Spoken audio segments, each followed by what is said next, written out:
বর্তমান ইদানিং সময় অনেক গরম চলছে বা গরমের তাপমাত্রা বৃদ্ধি পাচ্ছে। তো আজকের ভিডিওর মাধ্যমে আপনাদের কাছে কিছু খাবারের থেকে আমি বিরত থাকতে বলবো, যেগুলো খাবার খেলে আপনারা শারীরিকভাবে অসুস্থতা হতে পারেন।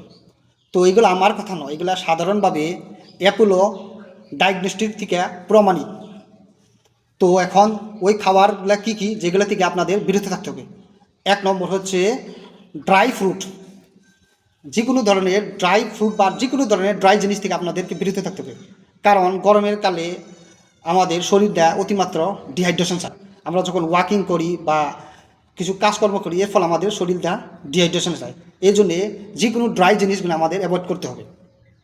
আর 2 নম্বর হচ্ছে টি আর কফি।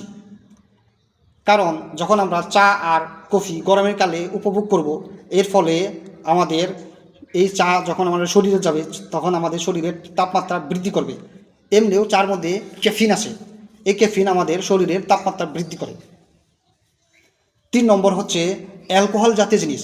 অ্যালকোহল সর্বাবস্থায় ক্ষতিকারক, কিন্তু এই গরমকালে যদি আপনি এই অ্যালকোহল জিনিসটা অত্যাধিক খান, এর ফলে আপনার শরীরের তাপমাত্রা বৃদ্ধি করবে বা এর ফলে এটা হবে যে আপনার হার্ট স্ট্রোকও হয়ে যেতে পারে। কারণ অ্যালকোহল আপনার শরীরে যে আপনার গরমের বা টেম্পারেচারের তাপমাত্রা বৃদ্ধি করবে।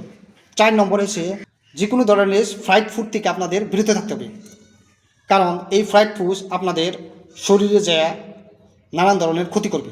তো এইগুলো খাওয়ার থেকে সাধারণভাবে আপনারা বিরত থাকবেন গরমকালে।